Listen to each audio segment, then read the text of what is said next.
Aduh, gini jadi aku punya gaji bulanan, tapi aku udah hitung-hitung nih.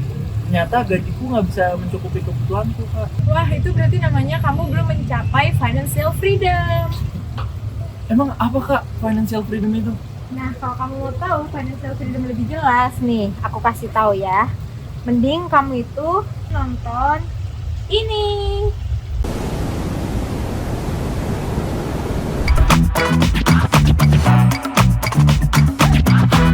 This is Walkie Talkie Podcast.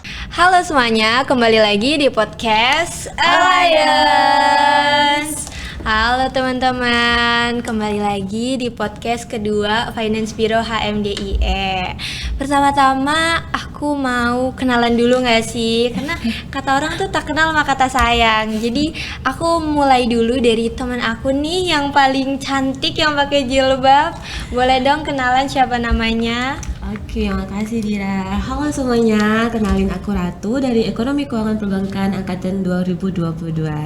Halo Ratu. Oke, selanjutnya boleh nih di sampingnya ada mbak yang cantik nih yang rambutnya pendek seleher. Siapa sih kan namanya? Oke, halo teman-teman. Kenalin, namaku Sarah dari Ekonomi Keuangan Perbankan tahun 2022. Halo Sarah. Dan yang terakhir aku perkenalkan, aku Sadira Labibah, aku dari Ekonomi Keuangan dan Perbankan Angkatan 2022. Halo Dira. Hai Dira. Oke. Nah nih Sarah, Ratu, udah tahu belum sih kita tuh di podcast kedua kali ini kita mau bawain tema apa sih? Karena kemarin di podcast pertama kita udah seru-seruan kan bareng Pak Im, bareng teman-teman kita juga, ada Rahma, ada Zendan, ada Rian, bahas tentang cash versus cashless. Kira-kira kalian udah tahu belum di podcast kedua ini kita mau bahas tentang apa? Apa ya? Apa ya, Sal? Pasti banget nih. Kayak boleh lah spill Spill dikit lah. Clue, kalian minta clue. Oke, aku kasih nih clue-nya itu tentang kebebasan. Kebebasan. Oke, kebebasan. Bebas. Bebas apa nih? Bebas apa nih? Bebas apa ya? Bebas Bebas pajak. Bebas pajak. Oke, daripada lama-lama, langsung aja aku kasih tahu. Jadi di podcast kedua kita kali ini kita akan membawakan tema tentang financial freedom. Yeay. Kira-kira dari kalian udah tahu belum sih definisi tentang financial freedom itu apa? Aku boleh mulai dari Ratu dulu nih. Financial freedom tuh kayak kemapanan gitu nggak sih Dira? Kemapanan. Boleh-boleh. Kalau dari Sarah? Kalau dari aku financial freedom ya. Freedom kan berarti bebas ya kan. Financial itu keuangan. Berarti mungkin kayak orang yang udah dia tuh kalau ngeluarin duit tuh udah nggak mikir-mikir lagi kayak mau beli ini kayak lagunya Ariana Grande I want it I got it kan gitu kan. Ini ada Bisa tuh, jawaban bisa. yang berbeda ya. Asli. Kira-kira definisi financial freedom itu gimana sih? Langsung aja nggak sih kita panggilin pemateri hari ini biar kita bisa langsung tanya-tanya mengenai financial freedom. Langsung aja kita sambut Bapak Rizky Arifandi. Yeay. Halo, Pak. Halo Pak. Selamat datang. Oke, sebelumnya aku mau mengucapin terima kasih banyak buat Pak Rizky udah mau jadi tamu di podcast Alliance kedua kita kali ini. Tema yang kita bawain di podcast hari ini tuh mengenai financial freedom, Pak. Tadi aku juga udah tanya sama teman-teman aku, ada Ratu, ada Sarah, mengenai definisi financial freedom menurut mereka. Nah, sekarang aku mau tanya nih, definisi financial freedom menurut Pak Rizky itu seperti apa sih, Pak? Oke, financial freedom mungkin kita sederhanakan aja ya pakai bahasa Indonesia biar lebih sederhana gitu. Jadi dari katanya aja kan finansial, keuangan, freedom itu bebas. Jadi kebebasan keuangan. Jadi dari definisi sebenarnya udah ketahuan ya maknanya itu seperti apa gitu. Jadi intinya adalah kondisi ketika seseorang itu sudah mencapai pada titik dia mandiri secara finansial. Dalam artian dia itu nggak mikirin lagi spending dan dia juga punya tabungan dan dia juga punya dana darurat.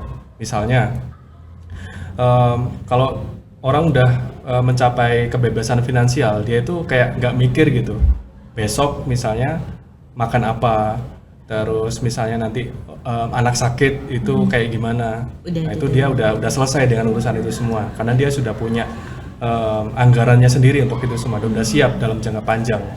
Ya, kuncinya juga jangka panjang di situ. Jadi kayak gitu definisi financial freedom menurut Pak Rizky. Mirip sama yang Sarah bilang tadi. Iya, mirip yang sama Sarah bilang tadi. Kira-kira faktor apa aja sih Pak yang bisa membuat seseorang itu mencapai financial freedom? Oke, faktor-faktor apa yang bisa membuat orang mandiri finansial? Oke, yang pertama, kita nggak mungkin bicara kebebasan finansial tanpa adanya income yang mencukupi. Oke, ya. Jadi misalnya orang yang pengeluarannya 3 juta dan itu nggak bisa diotak-atik misalnya, kalau berkeluarga kan mungkin 3 jutaan gitu kan, untuk kebutuhan makan, minum, terus kebutuhan anaknya, istrinya gitu. Sementara pendapatannya itu 3.200.000, jadi cuman 200 doang, yang mana itu sangat kecil gitu kan dibandingkan sama persentase pendapatannya. Nah, kalau itu mungkin belum bisa bicara banyak mengenai kebebasan finansial. Oke. Jadi yang pertama, harus dari segi pendapatan itu harus melebihi dari pengeluaran kita. Nah, baru kita bisa ngomong financial freedom. Yang kedua adalah faktor-faktor yang mempengaruhi juga adalah kita bisa mengatur keuangan, dalam artian pengeluaran kita bisa ditekan minimal mungkin. Ya, kalau itu bisa dilakukan, ya, itu nanti kita bisa akan menekan pengeluaran, dan gap atau saving yang bisa kita hemat dari situ nanti kita bisa alokasikan ke dalam financial freedom planning itu tadi. Itu dua yang paling utama menurut saya. Oke, berarti dua hal yang utama untuk mencapai financial freedom itu ada kayak yang penting ada pendapatannya yang melebihi dari pengeluarannya, sama pandai ngatur keuangannya ya. Betul, budgeting. Budgeting. Oke, mungkin ngomong tentang pendapatannya nih Pak. Apa sih yang membedakan antara hidup dengan pendapatan yang tinggi sama hidup orang yang udah mencapai titik financial freedom? Oke, sebelum ke pertanyaan itu mungkin kita perlu luruskan dulu ya bahwa pendapatan tinggi sama pendapatan rendah itu sebenarnya tergantung, berbeda dari satu orang dengan orang lainnya. Karena misalnya ada satu orang yang bisa hidup dengan pengeluaran 1 juta gitu ya, dia mungkin cuman makan sama kebutuhan pokok doang. Tapi ada juga orang yang nggak bisa nih, kalau misalnya pengeluarannya nggak 5 juta misalnya, itu kan beda. Oleh karena itu misalnya walaupun dia pendapatannya 2 juta, tapi dia pengeluarannya bisa 1 juta, itu dia bisa dikatakan pendapatannya tinggi versi dia. Iya. Ya kan? Iya, betul. Yang 5 juta tadi pengeluarannya, tapi pendapatannya cuma 5.500.000, wah itu berarti juga rendah gitu. Iya. Oke, let's say seperti itu. Jadi apakah itu berbeda gitu? Apakah bisa yang pendapatannya rendah untuk mencapai financial freedom? Itu menurut saya bisa. Ya, kalau di ilmu ekonomi di pelajaran itu kan kita belajar mengenai teori fungsi konsumsi ya. Iya. Itu kita belajar kalau ada autonomous consumption, jadi konsumsi yang otonom. Jadi kayak konsumsi atau pengeluaran yang nggak bisa diotak-atik ya, karena itu udah mutlak banget tuh. Di situ ada biaya untuk makan, biaya untuk pulsa, biaya untuk transport dan sebagainya, nggak bisa kita geser, ya kan. Nah, kalau dia bisa mengatur autonomous consumption-nya itu dengan minimal, ya itu dia bisa melangkah lebih lanjut ke step berikutnya, yaitu ke budgeting tadi gitu ya. Dia mengatur finansialnya biar bisa dia dapat gap yang diinginkan. Kemudian juga yang nggak kalah penting, kalau financial freedom itu juga pasti ada planning kan ke depan kayak gimana. Misalnya nih, saya pengen pensiun, pengen nggak kerja di usia 40 tahun ya. Usia saya sekarang 29, jadi kurang lebih 11 tahun. Kalau gitu pertama yang saya lakukan adalah memetakan saya konsumsi otonomnya itu berapa. Misalnya let's say 3 juta. Berarti 3 juta kali 12 berapa? 12 bulan 36 juta gitu kan. Dikali 10 tahun berapa? 360 juta. Jadi target saya adalah mencari dana atau mencari income yang bisa mencapai 360 juta dalam waktu 10 tahun. Nah itu bisa, ya mungkin banyak hal ya yang bisa dilakukan. Bisa kandelin gaji doang, atau misalnya gaji nggak cukup bisa investasi, atau bisa berdagang kayak gitu. Jadi kita bisa banyak hal yang dilakukan ya untuk mencapai financial freedom. Gitu. Oke, tadi kan Bapak sempat menyinggung tentang autonomous consumption, di mana itu tuh merupakan, kalau di dalam ilmu ekonomi itu merupakan kebutuhan pokok yang setiap orang itu berbeda-beda. Nah, mungkin ini tuh sama atau mirip-mirip dengan konsep frugal living, Pak, yang lagi rame diperbincangkan di media sosial gitu kan. Nah, kalau menurut Bapak sendiri, konsep dari frugal living ini bisa nggak sih Pak mendukung financial freedom kita di masa depan? Oke, menurut saya itu kata kuncinya, bahkan ya frugal living itu pasti bisa mendukung financial freedom kita lebih cepat gitu. Bahkan misalnya saya tadi bilang 3 juta, pakai konsep frugal living mungkin bisa nekan sampai 2 juta let's say. Jadi saya nggak butuh uang 360 juta untuk dikumpulin, jadi cuman berapa 240 juta gitu kan dalam 10 tahun. Yang mana itu sangat penting. Cuman di sini yang perlu tekankan bahwa frugal living itu sebenarnya nggak sama dengan pelit ya. Mungkin ini masih banyak orang yang menyamakan bahwa pelit itu frugal living, salah kaprah tadi. Jadi kalau frugal living itu tetap kita memprioritaskan diri kita. Kita nggak mengorbankan kebutuhan-kebutuhan pokok yang urgent gitu ya bagi diri kita. Misalnya frugal living itu konsepnya gini, kalau nggak frugal living itu kita makan di luar terus gitu tiap hari, makan di warteg deh. Kalau dia pakai konsep frugal living itu dia milih masak sendiri, tapi kayak kebutuhan vitamin dan protein dan sebagainya itu tetap dipenuhin gitu ya, tapi dengan masak sendiri. Itu dia sehatnya dapat, tapi secara cost bisa ditekan. Beda sama pelit. Nah, kalau pelit itu makan itu ya pokoknya cuman kenyang doang gitu, Indomie setiap hari sampai akhir pekan gitu. Terus makan malamnya Energen, besoknya Proma kayak gitu, itu pelit namanya ya. Jadi harus dibedakan gitu. Oke. Jadi anak-anak kos yang malas gitu Pak, malas keluar, jadi lebih milih buat masak Indomie aja di kos, itu termasuk pelit atau gimana Pak? Pelit itu. Karena dia nggak mau menutrisi tubuhnya gitu, memenuhi nutrisi Frugal tubuhnya. living itu konsepnya nggak kayak gitu. Itu kan setahu saya konsep atau udah lama ya sebenarnya, kita kan dari kecil kan pupuk untuk hidup hemat gitu ya, hidup untuk secukupnya. Sebenarnya udah ada gitu, cuman sekarang itu lebih ke banyak prakteknya itu lebih dijabarkan lebih luas lagi gitu. Makanya kan banyak tuh youtuber yang frugal living, yang mana itu betul gitu, cuman hati-hati, frugal tidak sama dengan pelit. Oke. Jadi hemat boleh, pelit jangan. Berarti frugal living itu lebih ke hemat ya Pak? Lebih ke hemat, pasti hemat. Nah pastinya nanti ngarah lagi ke financial freedom ya. Ya udah jelas tadi, kalau dia bisa hemat, bisa nekan konsumsinya. Yang tadi misal makan di warteg tuh berapa sih sekarang, kayak 10-15 ribu kan untuk yang makan layak loh ya. Bukan nasi tahu tempe doang, tapi ada sayurnya, ada ikannya di situ, 15 ribu. Cuman kalau dia bisa masak sendiri ya kan, mungkin per porsinya dia bisa tekan sampai 10 ribu lah, kan lumayan 5 ribu. Dikali berapa tuh sebulan, itu frugal living harusnya. Oke. Jadi frugal living tuh konsep hidup hemat. Nah kalau misalnya tadi kita udah berbicara gimana cara mencapai financial freedom melalui konsep hemat, konsep hidup hemat atau frugal living. Nah kalau misalnya sekarang nih Pak, aku punya case gitu. Case-nya itu berbanding terbalik sama yang tadi. Jadi misalnya nih ada kita dapat warisan Pak 50 juta. Nah 50 juta itu dari Ratu sama Sarah dulu deh. Kalian mau ngapain nih dengan uang 50 juta? Aku bisa mulai dari Ratu dulu nih.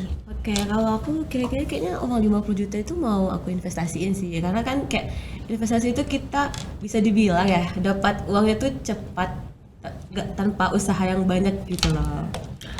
Oke, kalau dari Ratu memilih untuk diinvestasikan. Kalau dari Sarah sendiri gimana nih, Sar? Oke, kalau dari aku sendiri mungkin agak beda nih sama Ratu. Kan kalau Ratu lebih milih buat investasi. Kalau aku mungkin lebih ke buka toko kali ya, buka usaha. Kan selagi kayak kalau buka toko kan uang kayak bisa kita puter lagi kan. Dan mungkin nanti ada laba yang kita dapat juga bisa kita olah lagi. Jadi kalau aku mikir sih lebih memilih untuk buka toko, buka usaha gitu sih. Oke, jadi ini udah dapat dua jawaban berbeda ya dari teman kita. Yang satu lebih memilih untuk diinvestasikan karena tidak perlu usaha yang lebih ya tuh, dan yang satu memilih untuk berjualan biar uangnya bisa diputar-putar lagi. Kalau dari Pak Rizky nih, kalau Pak Rizky menanggapi perbedaan pendapat dari dua teman kita gimana, Pak? Oke, yang jelas tadi case-nya 50 juta ya. Iya. Itu perlu dipastikan dulu, itu 50 juta halal atau haram? Halal. Halal ya. Bisa loh, Pak. Itu yang paling terpenting. Jadi Berarti 50 juta halal. itu harus dipastikan dulu ya, harus misalnya warisan atau dapat dana hibah atau dapat hadiah gitu dari usaha halal, itu boleh. Bukan korupsi ya, Iya. gratifikasi lagi. Oke, jadi sebenarnya gini, kita kan akhirnya bicara budgeting ya di sini ya. Kita dapat uang, terus gimana sih caranya budgeting itu? Nah, gini. Di banyak literatur, banyak ahli financial planner itu menyarankan untuk kita mengalokasikan 40% spending. Ya, jadi misalnya pendapatan income bulanan atau tadi misalnya 50 juta. 40% lari ke spending. Dan berikutnya dialokasikan ke kebutuhan tabungan investasi ya, itu wajib juga diinikan. 60% sisanya ya kita bicara. Terus kemudian dana darurat, terus dana proteksi, baru yang terakhir adalah sedekah, jangan lupa gitu ya. Saya breakdown satu-satu tadi. Tabungan investasi kita bisa banyak macam-macam ya instrumennya, misalnya lewat deposito atau ke reksadana sampai ke saham gitu. Bahkan kripto juga masuk ke instrumen investasi kalau zaman sekarang. Terus untuk darurat gitu, misalnya kan kita nggak tahu ada keluarga yang tiba-tiba kena musibah, ya kan? Atau teman yang tiba-tiba nikah, kan mau nggak mau kalau di Indonesia kan budayanya ngasih amplop gitu. Iya. Wah, itu kesepakatan nggak tertulis gitu, walaupun nggak wajib. Ya masa enggak gitu. Iya. Terus proteksi jangan lupa, termasuk BPJS itu adalah bentuk proteksi ke diri kita gitu ya, proteksi terhadap penyakit ya kan, jadi biar nggak kaget, itu kita juga perlu anggarkan di situ. Yang terakhir adalah sedekah, jadi karena kalau terutama yang teman-teman Muslim itu sejatinya pendapatan itu kan harus dizakatkan 2,5%, itu jangan lupa juga gitu. Oke ya.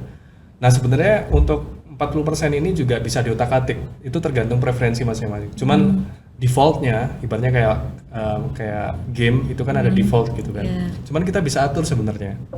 Kita misalnya mau cepet nih financial freedomnya, itu kita bisa tekan misalnya 30%, 20% kalau bisa gitu ya.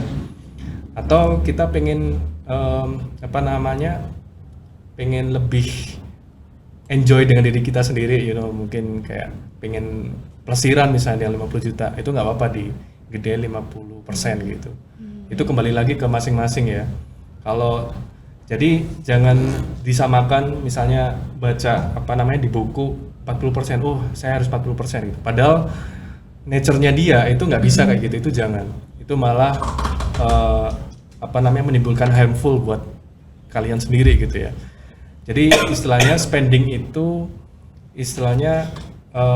jangan terlalu berlebihan, jangan terlalu cukup ya. Terlalu frugal banget atau kayak pelit tadi juga nggak bagus kan buat mental health kalian. Iya benar. Masa tiap hari warteg terus gitu kan, nggak apa-apa gitu, sekali-kali ke Migajoan, ke Starbucks misalnya, atau ke kopi-kopian itu sih. Jadi kalau dari bapaknya tadi lebih memilih 50 juta itu dibagi menjadi dana spending, juga ada dana darurat, terus ada dana proteksi, terus sedekah gitu. Dan tadi juga masuk ya ke Sarah tadi ya, tabungan atau investasi itu bisa berupa bisnis. Itu kan sebenarnya investasi kan, kita juga kalau dimasukkan ke sana. Itu bisa diotak-atik juga, misalnya kamu pengen fokus ke dagang nih, jualan. Kamu yakin sama produkmu, terus sama cara jualanmu, oke. Aku niat di situ. Kamu bisa budgeting di situ ya berapalah 30-40%. Mungkin dengan resikonya spendingnya ditekan, spending untuk konsumsi sehari-hari. Jadi bisa sebenarnya masuk ke kedua-duanya, ke Ratu sama ke Sarah sendiri. Jadi itu tergantung preferensi ya. Mau diinvestasikan seberapa banyak dan dibuat usaha seberapa banyak tuh tergantung diri masing-masing Ya. ya, Pak. Asalkan jangan menyakiti diri sendiri. Itu wajib banget. Poin Jadi pentingnya. ya, Wajib poin di penting highlight banget, ya. Oke. Terus Pak, aku kan pernah baca nih Pak, katanya kalau untuk mencapai financial freedom itu kita tuh butuh pendapatan lain selain pendapatan pokok kita. Kira-kira dari Bapak ada saran-saran nggak Pak untuk menambah pendapatan lain nantinya? Ini mungkin konteksnya mahasiswa kali ya, biar Iya, kita enak. biar Iya. lebih relate, Teman-teman Pak. masih mahasiswa. Oke, gimana caranya untuk bisa mencari income ya? Itu salah satu PR. Jadi kalau kita nggak bisa menekan pengeluaran, maka income-nya yang harus digedein. Ini sebenarnya ada banyak cara ya, banyak jalan untuk bisa menambah income. Mungkin cara yang paling enak itu dapat dari warisan gitu kan. Banyak orang-orang dapat warisan, tiba-tiba dapat uang 1 miliar, wah itu enak gitu ya. Tapi mungkin kalau misalnya warisan nggak bisa diandelin gitu, mungkin terlalu sedikit, itu bisa mencari instrumen investasi. Ya, investasi itu berarti kan kita bicara passive income. Iya, Ya betul. kan? Passive income. Nanti kita bisa bicara banyak tuh investasi, kan ada yang resikonya kecil banget, ya kan? Misalnya kalau kita ke deposito, ke bank dengan bunga 3-4%, 3-4%, itu pasti gitu, dan resikonya sangat-sangat kecil gitu kan. Sampai yang resikonya besar, termasuk kalau misalnya teman-teman pernah dagang cryptocurrency, itu kan fluktuatif banget ya. Iya. Misalnya harga Bitcoin 2021 itu menyentuh 900 juta gitu. Pertumbuhannya sangat pesat gitu dari setahun 2 tahun sebelumnya. Tapi sekarang tadi pagi saya lihat Bitcoin per koinnya itu cuman 400 juta. Oh, Jadi bayangin misalnya drastis banget. Iya. Kalau ada orang yang beli Bitcoin tahun 2021 November, terus misalnya 1 miliar gitu, ya dia nangis darah pastinya, dia kan duitnya tinggal 400 jutaan doang gitu. Nah itu makanya sampai mana tadi aku lupa. Sampai instrumen Oke, investasi. instrumen. Oke, gimana caranya menambah income gitu ya? Tadi investasi, yang kedua, yang terakhir adalah berdagang. Ini menurut saya cara yang lebih cepat daripada investasi. Berdagang itu lebih cepat. Kalau investasi ini kan biasanya fixed rate gitu kan, kita dapat 3-4% doang gitu. Iya. Berdagang itu bisa 100%, 200% kalau misalnya produknya laku. Kalian jual risol gitu, misalnya beli dari pembuatnya, produsennya risolnya 1.000 gitu, kalian jual 5.000, udah 500% gitu kan. Iya, benar-benar. Nah, kayak gitu. Kalau laku, resikonya adalah nggak laku gitu kan. Nah, makanya itu yang perlu untuk mahasiswa, saya sarankan untuk mempelajari 2 yang terakhir ya. Kalau kalian bukan orang sultan ya, udah punya privilege yang wah banget, investasi tentunya ya nggak bisa cepet ya. Nggak ada. Kalau ada investasi yang ditawarkan yang too good to be true, biasanya misal ditawarin robot trading, atau misal kalau boleh sebut merek kayak BTIT itu ya, NoTIT itu. Itu hati-hati juga, soalnya there's no such thing like too good to be true ya, harus hati-hati. Memang ada 1-2 orang yang berhasil dari situ, cuman kan kita bicara kalau skala besar nggak mungkin dong semuanya gitu kan. Itu hati-hati. Nah makanya kalau investasi tadi kalian belum mampu juga, yang paling masuk akal adalah berdagang. Apalagi sekarang berdagang itu jangan cuman diasosiasikan dengan jualan barang gitu ya, jualan makanan, jualan kain, enggak. Sekarang kan pengertian berdagang itu melebar, luas banget sekarang. Kalian bikin konten di TikTok atau di Shopee sekarang tuh kan yang rame juga kan. Itu juga berdagang juga gitu, dagang konten. Kalian dapat monetize dari Shopee sama TikTok tadi, atau YouTube gitu. Betul. Kalian bikin podcast seperti ini. Terus juga selain konten juga yang ramai sekarang itu bisnis affiliate atau dropshipper, Iya. ya kan? Benar-benar. Jadi Jadi kalian nggak megang barang sama sekali tuh, Iya, cuman kalian perantara doang untuk Sampai ke customer. disampai ke customer gitu, dropshipper. Banyak banget sebenarnya bisa dapat pendanaan dari situ. Jadi banyak banget kalau lihat di YouTube, banyak kisah-kisah inspiratif itu mahasiswa yang awal-awalnya coba-coba gitu kan, tapi ternyata keterusan karena omsetnya gede. Wah itu cobalah sering nonton hal kayak gitu biar dapat insight Oke. dari teman-teman semua. Oke, berarti kayak tren gini bisa kita jadiin passive income juga ya Pak ya, tren-tren di Betul. TikTok gitu-gitu. Ya, kali aja kan subscribe-nya nanti jadi 1 juta bisa Amin. dites ya. Gitu. Oke, menyambung yang tadi berarti dari Pak Rizky sendiri tuh lebih prefer untuk berjualan kalau untuk mahasiswa. Yap, Tapi tadi aku juga sempat notice untuk berhati-hati dalam investasi gitu kan ya Pak ya. betul. Kalau dari Pak Rizky sendiri tuh investasi yang sekiranya itu cocok gitu Pak, resiko dan apa tuh namanya Returnnya. returnnya untuk mahasiswa itu investasi instrumen Instrumennya. apa Pak? Oke. Sebenarnya sebelum lari ke sana pertanyaannya, ini perlu diluruskan juga. Teman-teman mahasiswa harus budgeting sendiri nih masing-masing. Coba dicek rekening bulanannya. Kan sekarang banyak aplikasi untuk mencatat pengeluaran Iya. pemasukan kan. Jadi pastikan dulu sebelum kita bicara investasi, pemasukan kalian tuh lebih besar daripada pengeluaran itu. Jadi percuma misalnya bahas-bahas investasi tapi duitnya nggak ada. Iya. Ya kan? Kebutuhannya Duitnya belum kepenuhin gitu. belum Pak. terpenuhin gitu. Ya, oke, misalnya tabungannya atau kiriman dari orang tuanya melebihi gitu kan. Nah, itu mungkin bisa lah pelan-pelan sekarang coba dari investasi yang low risk dulu, yang resikonya paling kecil dulu. Apa tadi yang disebutin adalah deposito. Deposito itu investasi yang paling aman. Tabungan juga itu masuk dalam kategori investasi yang low risk, ya kan. Kalian nabung misalnya di BRI dapat 1,1 sampai 2% bunga. Itu kan dapat kayak gitu. Terus setelah mungkin saya yakin kalau tabungan anak ya kan pasti udah paham lah ya mengenai ini. Mungkin cobalah dinaikkan dikit ya investasinya ke reksadana.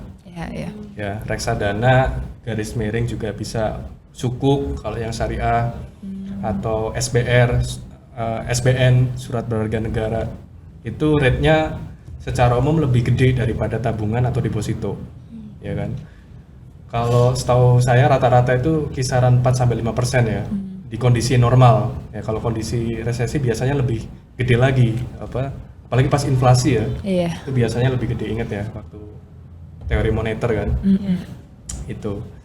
Nah, cuman ya itu ada resikonya memang kalau teman-teman memilih SBR atau obligasi itu nggak bisa cair, nggak liquid, ya kan? Kalau tabungan tadi bisa diambil kapan aja, deposito mungkin 1 tahun masih oke lah. Tapi kalau obligasi SBN itu ada yang 2 tahun, ada yang 3 tahun baru cair. Kita bisa dapat keuntungan dari kuponnya gitu, dari keuntungan bunganya gitu ya. Mungkin 4-5% tiap bulan kayak gitu. Kalau itu sudah dipelajari, sudah puas, sudah tahu kayak positif negatifnya, baru scale up, naik lagi ke level berikutnya yaitu saham. Nah, saham ini reksadana juga sebenarnya kan saham juga ya. Iya. Tapi kalau reksadana itu kan ada manajernya, Iya. ada yang mengelola uang kalian untuk diinvestasikan ke saham yang mana. Nah, mungkin reksadana udah oke, coba scale up lagi naik ke saham. Nah, ini belajar mulai coba dicek gitu saham apa yang kira-kira baik secara fundamentalnya. Ya, misalnya saham Pertamina misalnya. Pertamina TBK ya udah ya. Iya. BRI misalnya. Nah, itu nanti belajarnya nggak usah banyak-banyak dulu. 500.000 gitu, nggak apa-apa. Yang kecil-kecil dulu Kecil ya, Pak. juga, jangan langsung 100 juta gitu, tapi duit orang tua bisa dicoret dari kakak. Gitu, pelan-pelan dulu. Baru kalau paham resikonya kayak gimana, mungkin kalian awal-awal pasti investasi di saham itu akan ngerasain rugi. Iya. Tiba-tiba saham yang duit kalian 500.000 tiba-tiba semalam jadi 300.000. Itu secara mental itu berat pasti. Iya. Itu harus dibiasakan. Soalnya itu pasti kayak saham itu pasti naik turun. Kalau udah mentalnya siap, udah biasa lah, baru di pelan-pelan gitu. Sampai terakhir mungkin kalau udah ngerasa siap, udah ngerasa tangguh mentalnya, baru mungkin scale up lagi ke cryptocurrency kayak gitu. Sebenarnya instrumen investasi banyak ya, kita belum nyentuh emas juga, ada properti gitu. Kalau properti kan yang duitnya banyak lah pasti. Tanah kan kita nggak bicara jutaan tapi ratusan sampai miliaran gitu kan. Betul. Itu kita singkirkan lah ya, karena nggak relate sama kalian gitu. Betul. Itu kurang lebih sih Mbak. Jadi kalau mau invest itu jangan langsung jam ke saham, mentang-mentang anak KP maba gitu, saya ini dah langsung nabung ke saham gitu. Misalnya di katanya Pak Rizky saham yang baik itu yang blue chip, tanam di Garuda Indonesia. Garuda Indonesia kan terus boncos akhirnya. Jadi step by step ya, jangan ngoyo. Jadi nggak ada yang instan. Warren Buffett, salah satu guru investasi dunia, salah satu orang terkaya berkat saham investasi itu nggak pernah bilang investasi itu bisa membuat Anda kaya cepat. Investasi itu bisa membuat kaya pelan-pelan. Nggak ada yang cepat instan. Itu Warren Buffett loh, bukan seorang Rizky gitu ya. Nah itu. Berarti investasi buat jangka panjang ya Pak ya? Jangka panjang paling aman. Ngomong-ngomong tentang mental health mengenai saham tadi ya Pak, kita punya acara financial literation yang itu akan ngebahas tentang psikologi trading. Jadi buat teman-teman stay tune, tungguin info financial literation kapan dimulai. Jangan lupa datang loh kata Pak Karena Rizky. ini bener-bener menarik banget buat teman-teman yang mau nyoba kayak trading gitu-gitu kan, supaya kita juga bisa Menyiapkan menyiapkan mental ya. mental dan memilih gimana sih keputusan yang bijak gitu loh dalam trading gitu. Bener banget. Nah tadi ngomong-ngomong soal saham lagi Pak, kalau Pak Rizky ini tipe pemain yang mana sih? Apakah mengandalkan analisis teknikal atau mengandalkan analisis fundamental? Oke, teknikal atau fundamental ini pasti udah familiar ya dengan Iya, familiar banget. keuangan perbankan. Oke, kalau mungkin saya pakai bahasa yang sederhana gitu ya. Istilahnya kalau saham itu kan sebenarnya kita ingin membeli perusahaan, ya enggak? Iya, betul. Membeli perusahaan, walaupun persentasenya itu 0,0000 gitu kan. Cuman belinya 100.000 gitu, padahal valuasi sahamnya itu bisa ratusan triliun. Oke. Betul. Jadi logika sederhananya, kalau mau beli saham itu, kalau bagi saya pribadi, itu wajib banget kita harus tahu luar dalam dari perusahaan yang akan kita beli. Kita logikakan misalnya beli rumah, mau beli rumah bekas misalnya di Kota Malang.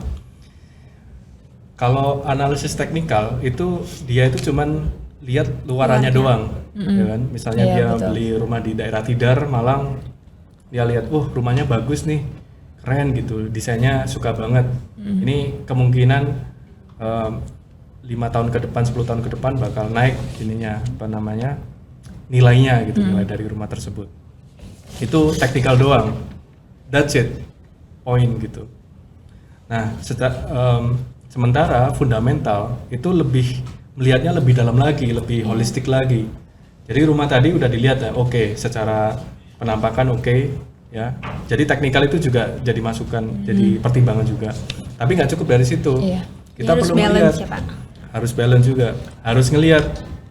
Misalnya tanya ke Pak RT, Pak di sini daerah rawan banjir atau enggak? Nah gitu. Terus Pak RT-nya bilang misalnya aman mas, di sini aman dari banjir. Oke, berarti checklist 1 aman. Kan nggak lucu misalnya kita beli rumah tapi banjir, ya kan? Tiap tahun bersihin kayak itu di Jakarta tuh. Terus checklist, terus habis itu maling dari tingkat keamanan, tanya lagi ke tetangga sebelah. Di sini Sering ada yang sering ada yang kemalingan nggak, Bu atau Pak gitu kan? Aman mas, di sini sejauh ini nggak ada gitu. Mungkin kalian belum puas, kalian bisa cross check ke polisi, kan punya data tuh, yang mana daerah yang rawan maling berapanya. Nah sampai lingkungan udah clear nih, baru kita masuk ke dalamnya, ya kan? Kita lihat misalnya temboknya aman atau enggak, ya kan? Kalau tembok perumahan baru itu kan misal banyak yang bermasalah tuh, banyak yang rembes gitu kan, kena hujan dikit udah bopeng-bopeng gitu. Terus dari septic tank misalnya, itu kan juga penting ya. Iya. Ada loh, banyak loh yang rumah baru tanpa septic tank, pusing-pusing gitu. Iya. Gimana Pak terus Pak? Ya harus digali lagi. ngeluarin biaya Harus- sendiri lagi Pak. Iya, harus kayak gitu. Oh, oke. Banyak perumahan yang murah-murah gitu, nggak ada. Ya pusing pasti kan. Biayanya lebih bengkak lagi pasti Iya, nanti. pasti. Nah itu sama juga di saham. Kalau gitu kita analogikan rumah tadi ya, berarti kita juga harus melihat lebih dalam nih perusahaan ini kayak gimana. Kalau di teori kita belajar itu kan kita juga harus ngukur ROE-nya, return of equity, return of investment dan sebagainya. Belum cukup dari situ, kita juga bisa ngelihat performanya dia gitu. Misalnya penjualannya, kalau dia itu perusahaan yang bergerak di jual beli gitu ya, penjualannya gimana, profitnya berapa, terus mungkin prospek ke depan seperti apa. Misalnya mau nanam saham di perusahaan batu bara, secara jangka pendek itu memang untung, tapi jangka panjang kan enggak, karena kan kita mau shifting kan ke energi terbarukan yang mana nggak pakai batu bara gitu kan. Betul. Nah, itu juga pertimbangan fundamental tuh sangat penting menurut saya. Dan ini mungkin berbeda ya, beberapa teman-teman atau anak-anak teknikal pasti kontra dengan saya, tapi it's okay ya, we agree to disagree gitu kan pada dasarnya. Tapi kalau menurut saya, dan saya sarankan ke mahasiswa, itu pakai cara fundamental. Jadi kita tahu bener-bener nih yang kita beli kan gimana. Kita beli jeruk di pasar aja kita ini kan kita sudah sentuh dulu kan, ini apa busuk atau enggak gitu. Betul. Gitu. Jadi teknikal itu penting, tapi jangan lupa dicek fundamentalnya. Oke, mungkin aku ada pertanyaan nih, dan ini gak relate sih Pak sebenarnya sama mahasiswa dan pembahasan kita sebelumnya. Kan banyak nih istilah sandwich generation gitu kan Pak. Sandwich generation ini dimana dia tuh selain menanggung biaya hidupnya sendiri, dia juga menanggung biaya hidup orang tuanya atau mungkin biaya hidup adiknya yang ada adik gitu kan. Nah, bisa nggak sih Pak seorang sandwich generation ini tuh dia mencapai titik financial freedom? Oke, ini sangat relate ya mungkin ya sama istilah sandwich generation ini. Saya familiarnya beberapa tahun terakhir aja gitu ya. Kalau dulu kayaknya jarang. Oke, sandwich generation berarti orang yang nanggung beban orang tuanya, biaya hidup orang tua sama adik-adiknya gitu, mungkin masih sekolah atau masih belum bekerja gitu. Oke, balik lagi sebenarnya adalah ke budgeting tadi. Jadi harus dilihat tuh, misalnya seorang anak yang menanggung beban orang tua sama anaknya itu, sama adiknya itu harus diposkan dulu income-nya berapa nih. Income total semuanya lah, dari gaji, dari investasi bulanan, mungkin dapat kupon gitu kan, bulanan kan perlu dimasukkan. Terus macam-macam semuanya. Terus pengeluarannya berapa? Dikalkulasi semuanya termasuk biaya hidup, terus adiknya sekolahnya. Harus tahu dulu posisi balance sheet-nya seperti apa. Ya kan? Kalau misalnya dia surplus, ya itu berarti dia bisa moving ke tahap selanjutnya, yaitu investasi. Tapi kalau misalnya enggak, ini ada dua pilihan. Konsumsinya ditekan, jadi konsumsi otonomisnya mungkin ditekan lagi, atau dari sisi income-nya yang ditingkatkan. Nah ini yang PR-nya di situ. Ya kan? Tadi bisa untuk bicara income, ya berarti yang tadi kita bisa masuk ya. Berarti kita bisa memperbesar investasi kita gitu. Bisa mulai berdagang mungkin, atau juga bisa minta tolong nih ke orang tuanya nih, kan bisa tuh diberdayakan kan. Kasarnya jahat banget diberdayakan. Diajak kolaborasi diajak kolaborasi untuk ya mungkin dagang apalah di rumah gitu, untuk usaha bisa, gitu ya. Ya mungkin diajarin online. Tetangga saya tuh di lingkungan saya, rumahnya di Tidar ya, itu kita punya grup WhatsApp namanya Tidar Shopee, tapi nggak disponsori Shopee ya. Jadi di grup itu ada ratusan di situ, kita bebas untuk berjualan apapun. Dan itu bermanfaat banget. Banyak kayak warung-warung di sekitar situ itu terbantu banget. Dan kita bisa sebagai konsumen, kita juga enak gitu. Misalnya dia hari ini kan diposting biasanya kan, dia masak ayam geprek nih, dia diposting ada 60 porsi. Terus kita tinggal pesen deh. Nah, itu kan sebenarnya bisa banget kan dilakukan oleh orang tua. Itu yang ngelakuin itu bapak-bapak loh, usia 50-an something gitu.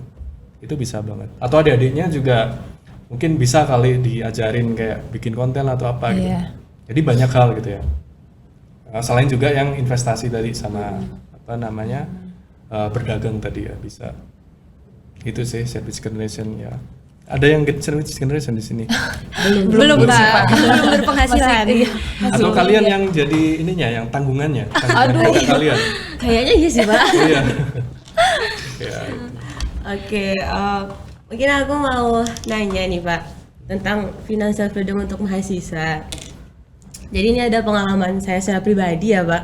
Yang kayak saya tuh dikasih Ini uang. curhat nih cerita. Oh iya, saya curhat dulu nih Pak. Saya kan kayak dikasih uang bulanan sama orang tua itu sekitar 1 juta. Nah sebenarnya kalau dari saya pribadi itu udah nyoba untuk ngebudgetingnya, kayak untuk pengeluaran, untuk segala macamnya, untuk dana darurat tuh udah dicoba gitu Pak.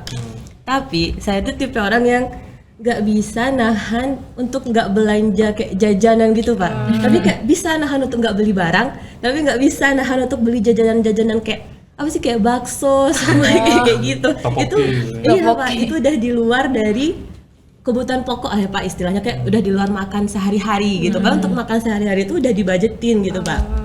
Nah dari Pak Rizky sendiri apa nih Pak tips dan saran untuk kita mahasiswa-mahasiswa yang nggak bisa nahan untuk jajan tapi pengen financial freedom nanti gitu loh Pak. Berarti tadi 1 juta itu full konsumsi ya berarti ya? Nggak kosan ya? Oh di luar kosan. Di luar, oke. Berarti termasuk average ya, saya rasa 1 juta sekarang untuk konsumsi doang. Oke. Kalau ini berarti nanya how ya, bagaimana? Tentunya masing-masing berbeda. Mungkin izin saya nyampaikan pengalaman saya dulu ketika mahasiswa. Yang kurang lebih sama lah posisinya gitu kan.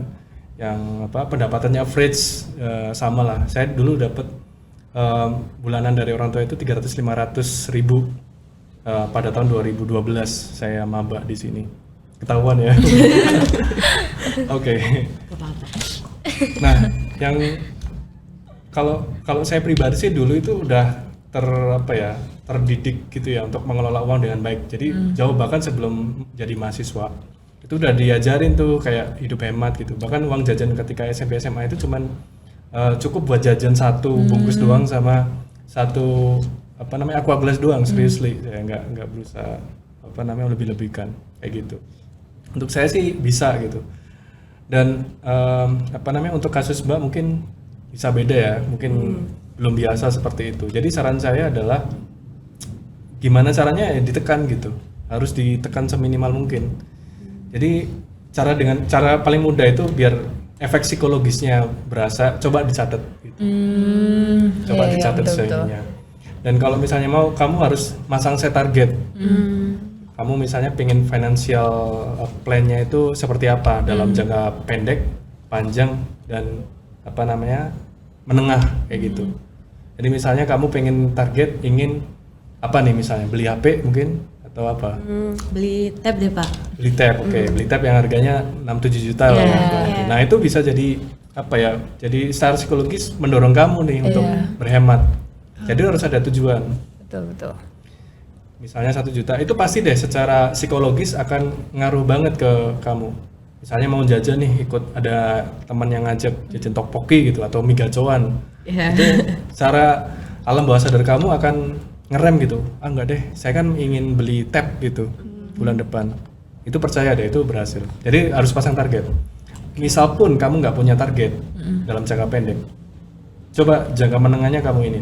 Oke, saya ingin 3-4 tahun lagi saya ingin kuliah S2 misalnya. Itu kan juga bisa jangka panjang. Oleh karena itu saya harus budgeting nih. Saya nggak pengen ngeberatin orang tua. Sekarang harus diinikan.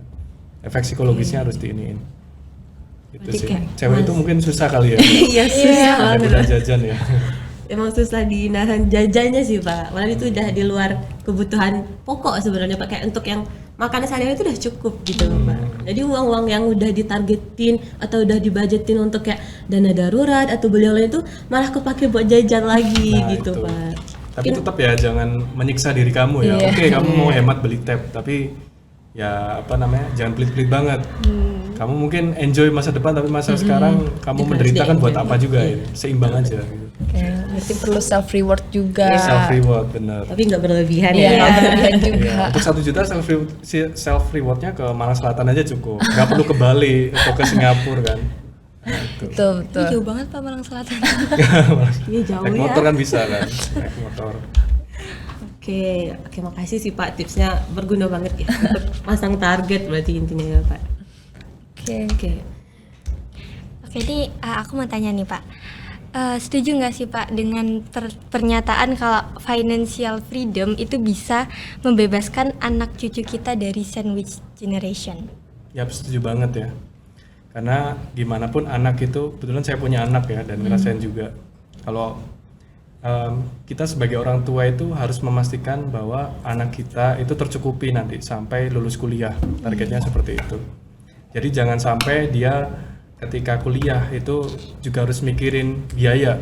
Nah itu yang nggak boleh. Nah itu salah satu poin juga. Makanya kan kalau kita bicara financial freedom, kita juga harus masukkan dana tabungan, tabungan anak-anak. Jadi nggak cuman tabungan suami istri doang kalau udah nikah ya. Jadi tabungan anak juga tercukupi sampai nanti S1. Nah itu. Nanti terserah kan masing-masing kan beda preferensi. Ada yang S1-nya pengen ke Inggris. Nah itu berarti ya duitnya 1 miliar gitu. Yang disiapin buat anak untuk S1-nya doang. Tapi kalau S1-nya wis gak apa-apa lah di kota deket sini. It's okay misalnya nyiapin satu anak itu biaya kuliahnya doang ya, belum makanan, belum living cost bulanannya 50 juta lah let's say. Ya kan, untuk biaya gedung dan segala macam. Jadi itu beda-beda. Harus penting banget orang tua itu memahami ini. Jadi kita kan sebagai orang tua juga pengen ya untuk nggak kerja terus sampai kita pensiun gitu kan. Kalau saya pribadi sih, saya tuh pengen banget pensiun, maksudnya nggak kerja rutin di kantor itu usia 40 sampai 50 tahun. Pengen banget. Ya, makanya dari sekarang itu mulai juga saya rintis gitu. Termasuk Investana. Makanya di WhatsApp saya ini, makanya saya nggak mau WhatsApp saya nggak produktif. Saya pakai WhatsApp bisnis makanya. Sekalian bisa nampilin katalog kan. Saya kan jualan tanah juga properti gitu. Tanah pribadi. Jadi diputar lagi buat beli investasi yang lain. Jadi kayak gitu. Ya. Oke, sebelum masuk ke sesi kesimpulan dan sesi closing statement, karena pertanyaan tadi itu udah merupakan pertanyaan terakhir di podcast hari ini Pak. Aku mau mempersilahin teman-teman aku mau mempersilahin Ratu dan Sarah untuk memberikan satu kata kesan pesan mengenai podcast hari ini. Oke, Dari aku dulu ya? Boleh dari Ratu dulu. Kalau dari aku pastinya insightful banget ya, karena tadi aku juga Setuju dapat sih. tips dari bapaknya untuk mengatasi masalah yang lagi aku hadapi sekarang. Kalau dari Sarah sendiri gimana nih Oke, Sarah? kalau dari aku sebenarnya sama 11-12 sama Ratu sih. Kalau dari aku tuh informatif. Jadi yang tadi dijelasin sama Pak Rizky dari investasi, berdagang itu kan bisa banget kan dilakuin dari mahasiswa sampai orang yang udah kerja. Terus gimana financial freedom ini juga bisa membebaskan anak cucu kita dari sandwich generation ke depannya. Jadi itu informatif banget sih buat aku. Oke, selanjutnya mungkin kita bisa dengerin closing statement dari tamu kita hari ini, Bapak Rizky Arifandi. Oke, closing statement berarti terakhir ya. Mungkin Iya. pesannya nih untuk teman-teman mahasiswa baik yang di sini maupun yang nonton ya.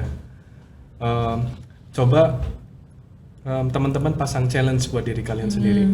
Ini berkaitan dengan caranya untuk frugal living ya. Saya sangat sarankan sebenarnya untuk mahasiswa itu belajar hidup frugal living. Ya, mumpung jauh dari orang tua. Iya. Dengan rata-rata di sini kan saya yakin ngekos semuanya kan. Jadi dikasih budget tiap bulan oleh orang tua. Ini kesempatan teman-teman untuk belajar ngatur keuangan sendiri. Mumpung masih single juga. Iya. Yang dipikirin nggak banyak. Belum mikirin anak, susu, popok gitu. Jadi coba itu dimaksimalin. Terus mungkin yang orang tuanya berlebih, ngasih bulannya berlebih, itu jangan berpuas diri juga, kan nggak selamanya Iya, orang tua kalian bisa support kalian kan. Coba mulai sekarang dilatih, di challenge. Kalau yang bulan ini misalnya spendingnya 5 juta, yang selain kosan itu ya, menurut saya itu terlalu gede untuk ukuran Malang. Mungkin coba di challenge, oke, saya pingin ngurangin jadi 4 juta deh bulan ini. Mungkin dikurangin gitu posnya, pos makanan yang sebelumnya mie gacuan terus tiap hari atau ke warung Jakarta tiap hari, cuman mahal warung Jakarta. Iya. Dikurangin, terus duit nongkrongnya, misalnya yang dulu itu pesennya Starbucks sama roti croissant gitu. Croissant ya. Croissant. itu coba diminimalisir juga gitu. Ternyata bisa nih, oh alhamdulillah bisa hidup nih 4 juta, kirain saya nggak bisa hidup kan gitu kan. Iya. Dikurangi lagi 3 juta sampai pada titik kalian udah mentok gitu, gak bisa turunin lagi. Nah itu berarti kalian pertahankan. Manfaat hidup frugal living itu nanti akan kerasa ketika teman-teman sudah kerja, ya, Iya. fresh graduate kerja. Kalau kalian bisa hidup dengan aman dan senang dengan misalnya 2 juta, misalnya kalian dapat tiba-tiba kerja di BI misalnya dapat 10-15 juta, wah itu kan kalian bisa lebih cepet tuh Iya. ngomong financial freedom kan. Oke, berarti 2 juta, oke lah nggak apa-apa biar self reward juga tambah dikit lah jadi 3 juta gitu. Kan bisa juga kan, nggak masalah, bisa hidup kan di ini.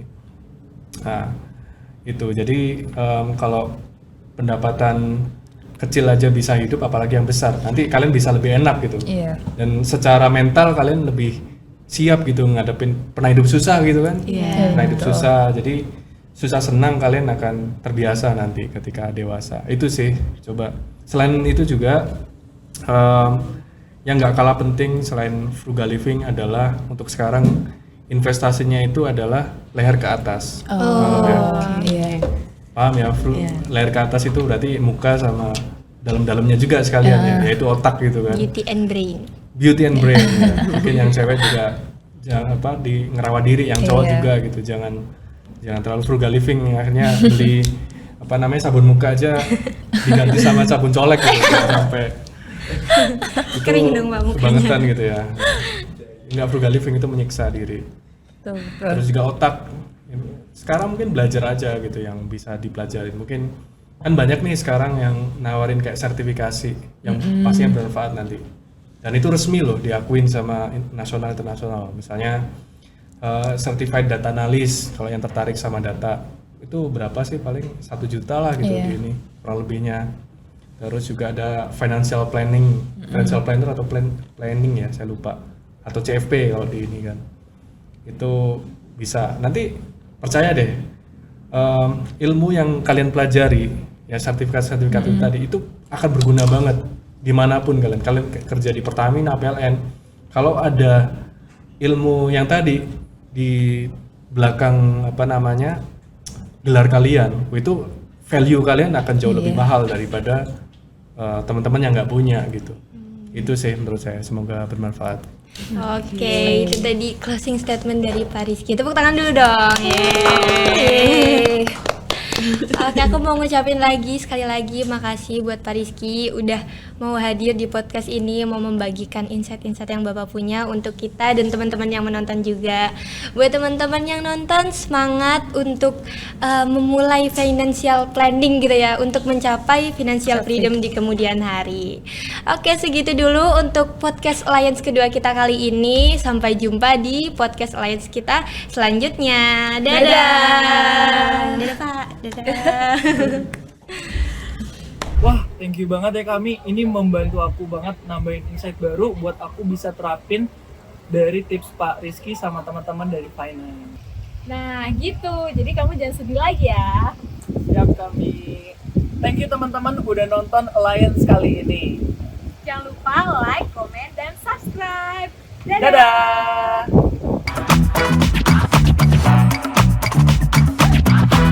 This is Walkie Talkie Podcast. 2, 3.